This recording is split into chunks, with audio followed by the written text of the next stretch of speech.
जय हिंद। कैसे हैं आप लोग? वेक्टर का कुछ आज एक टॉपिक लेके आए हैं हम लोग। वेक्टर में क्या है? Components of A vector.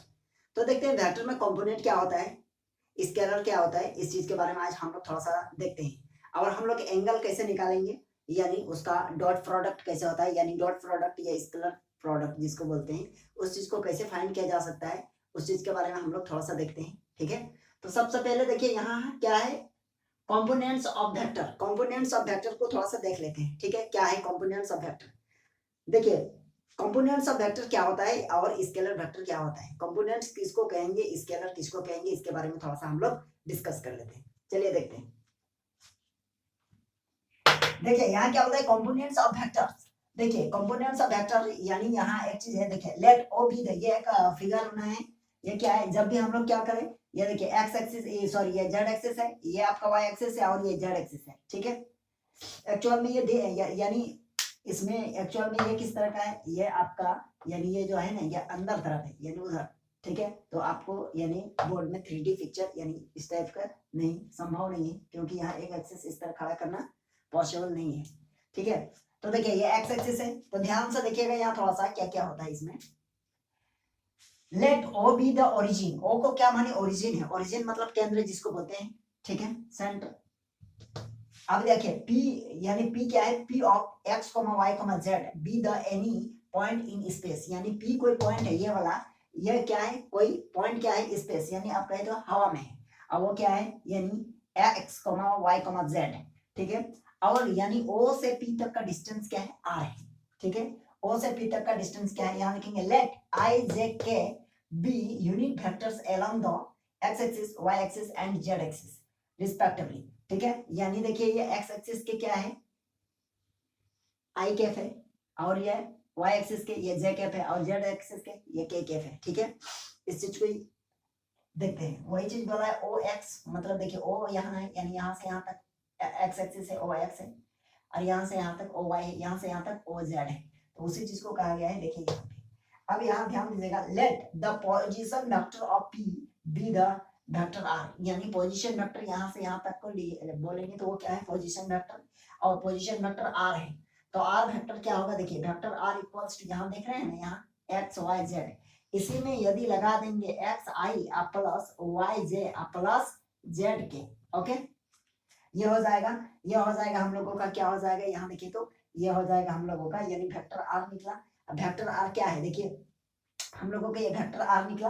अब ये वेक्टर आर यानी यही हो गया कंपोनेंट फॉर्म, क्या हो गया, कंपोनेंट फॉर्म, इसी को बोलेंगे this is a component form. ये क्या आ जाएगा, कंपोनेंट्स फॉर्म। ओके, अब इसी में हम लोग कहेंगे क्या, वेक्टर कंपोनेंट क्या है और स्केलर कंपोनेंट क्या है। देखिए एक नंबर में लिखेंगे वेक्टर कंपोनेंट।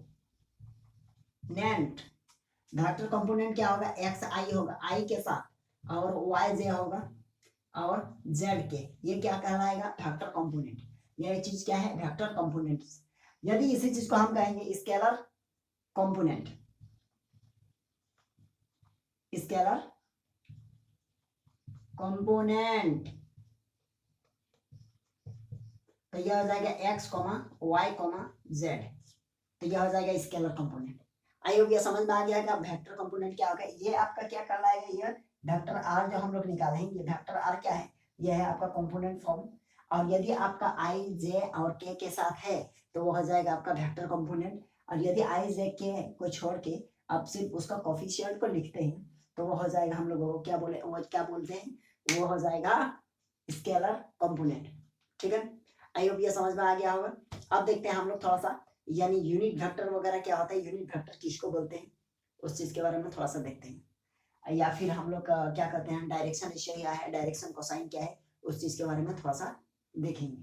अब देखिए इस वेक्टर, इसको हटा देते हैं। चलिए अब इसका क्या कीजिएगा, स्क्रीनशॉट ले लीजिए आप।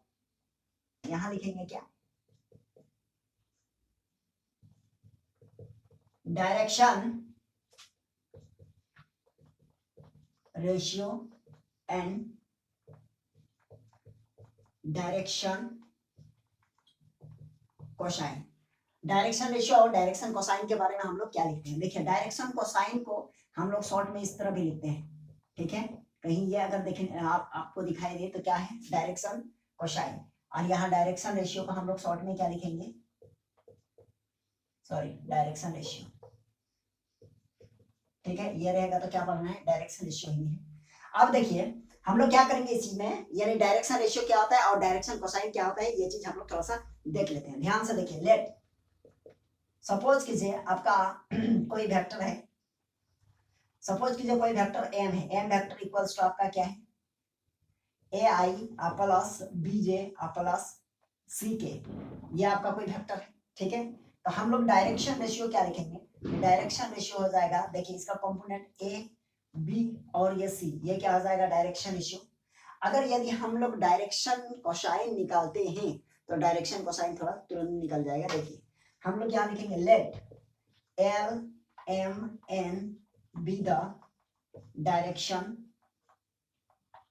कोसाइन, ठीक है, ऑफ वेक्टर m। क्या माने वेक्टर m का l m n क्या है डायरेक्शन कोसाइन मान लिए।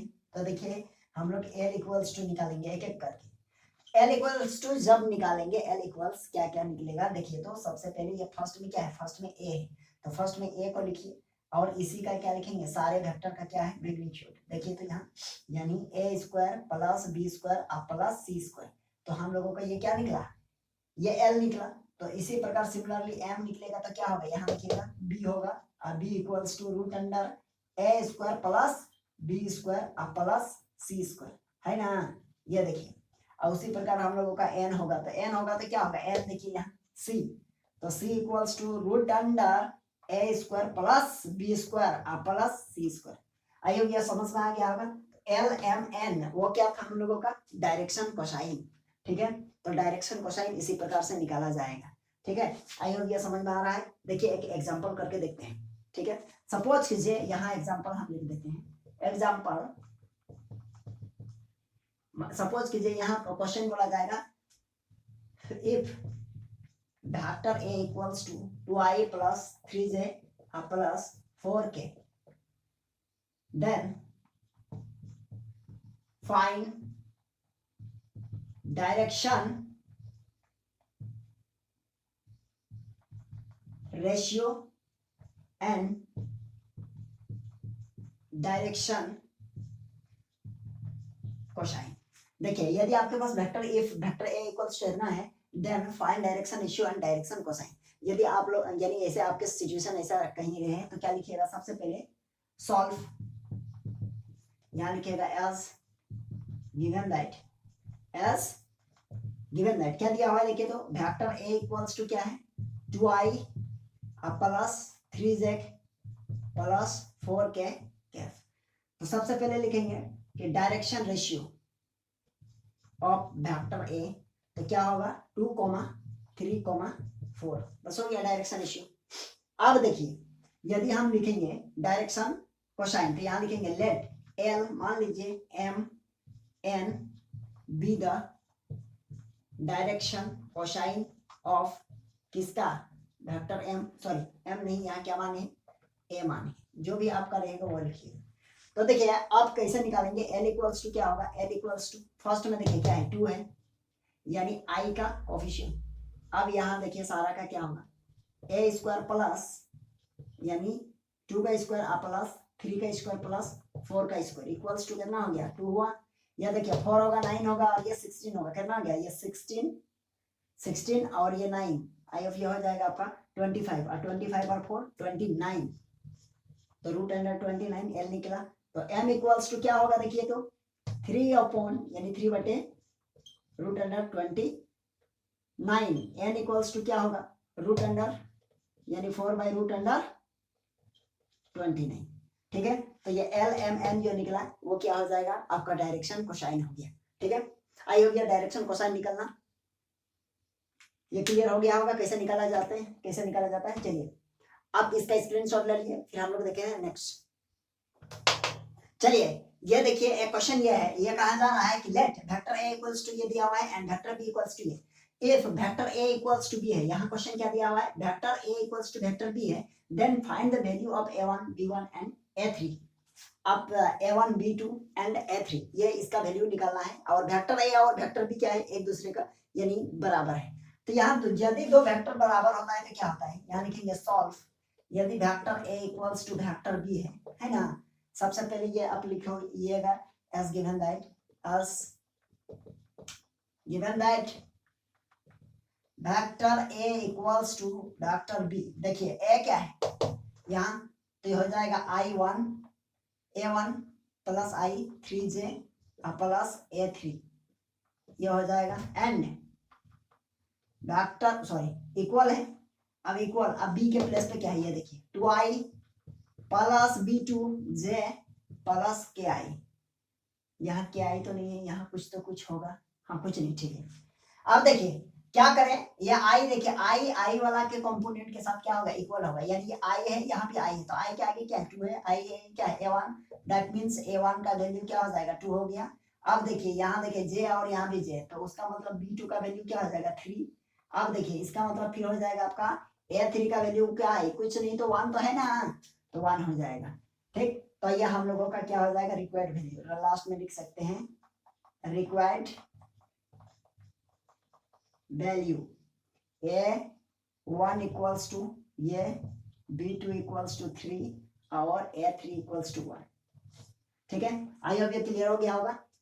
चलिए अब हम लोग देखते हैं एंगल कैसे निकालते हैं, ठीक है, यानी एंगल कैसे निकालते हैं उससे पहले हम लोग देखेंगे यानी डॉट प्रोडक्ट, यानी डॉट कैसे होता है, दो वेक्टर का डॉट प्रोडक्ट कैसे निकालते हैं, ठीक है।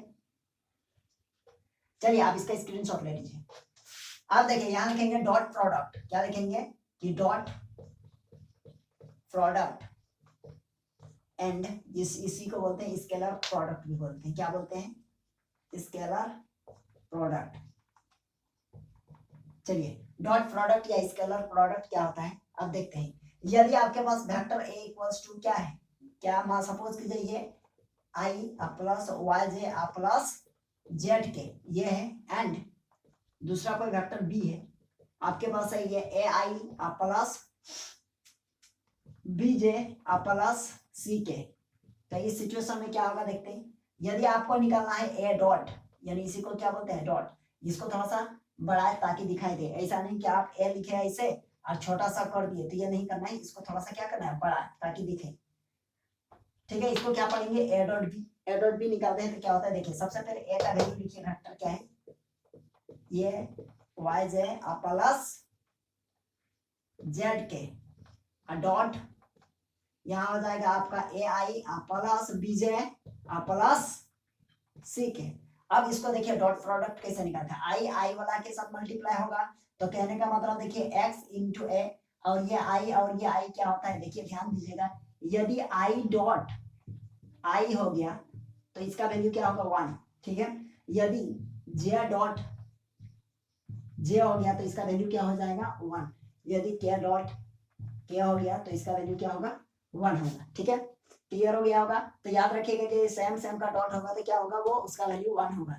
तो यहाँ देखिए I ये I और ये I जब डॉट हो जाएगा तो 1 होगा, तो यहाँ देखिएगा a इंटू एक्स यानी x इंटू a और इंटू 1 तो क्या होगा ax, ठीक है।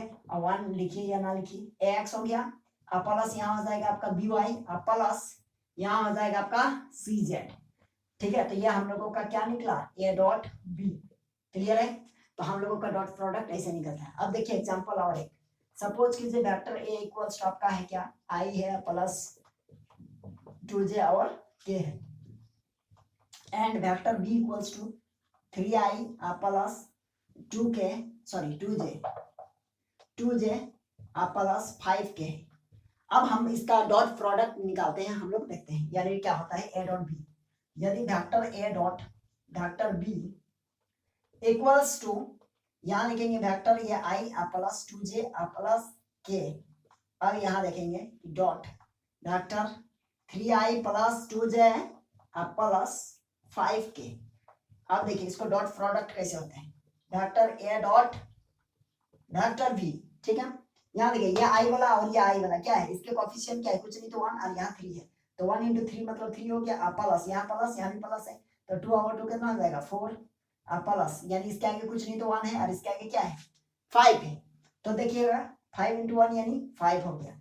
अब यहाँ लिखेंगे ए डॉट बी और इक्वल्स टू कितना आ जाएगा, ये देखिए ये 9 हो गया और 9 और 3 कितना हो जाएगा, 9 और 3 12 हो गया। ठीक है, ये हो जाएगा आंसर। आई होप ये डॉट प्रोडक्ट समझ में आ गया होगा। ठीक है, चलिए अब हम लोग निकालते हैं, यानी डॉट प्रोडक्ट का हेल्प, यानी हेल्प लेके, यानी उसके मदद से हम लोग एंगल कैसे निकालते हैं दो वेक्टर के बीच में। ठीक है, तो उसके बारे में थोड़ा सा हम लोग जान लेते हैं। चलिए आप इसका स्क्रीनशॉट ले लीजिए। चलिए अब हम लोग देखते हैं एंगल बिटवीन टू वेक्टर, यानी दो वेक्टर के बीच में एंगल कैसे निकालते हैं, वो भी डॉट प्रोडक्ट के मदद से। चलिए बहुत सिंपल है। सपोज यहां लिखेंगे angle between two vector, okay. Suppose कीजिए यहां लिखेंगे let vector A and vector B any to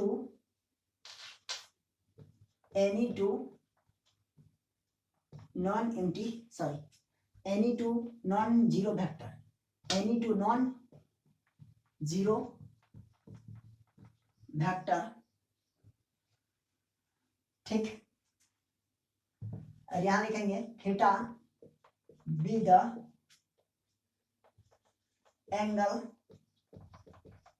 between vector A and vector B.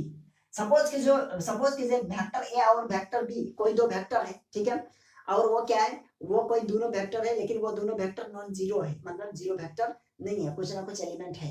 ठीक है, और दोनों के बीच में थीटा एंगल कौन, यानी कौन क्या बन रहा है, थीटा, दोनों वेक्टर के बीच में। सपोज कीजिए ऐसे है, देखिए सपोज कीजिए एक वेक्टर ये है और दूसरा वेक्टर ये है, और यहाँ सपोज कीजिए ये ओ है और यहाँ कुछ नाम दे दीजिए इसका, ये ए और इसका बी।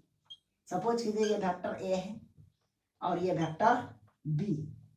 अब यहाँ बीच में जो कौन बन रहा है, यानी एंगल, वो क्या है, थीटा है। तो दोनों के बीच में जो हम लोग एंगल निकालेंगे डॉट प्रोडक्ट के मदद से, वो कैसे होगा देखिए। तो सबसे पहले होगा vector A dot vector B equals to A का मैग्नीट्यूड और वेक्टर बी का मैग्नीट्यूड, और यहाँ हो जाएगा हम लोगों का cos थीटा। ठीक है, ये हो जाएगा हम लोगों का, क्या हो जाएगा, फॉर्मूला, यानी एंगल निकालते हैं। तो देखिए सबसे पहले यहाँ क्वेश्चन आ रहा है कि ये मैग्नीट्यूड क्या होता है, यानी vector A dot vector B तो हम लोग समझ गए, लेकिन ए और बी का मैग्नीट्यूड कैसे निकालते हैं। ठीक है, सपोज कीजिए बी और ए का मैग्नीट्यूड कैसे निकालेंगे, देखिए मैग्नीट्यूड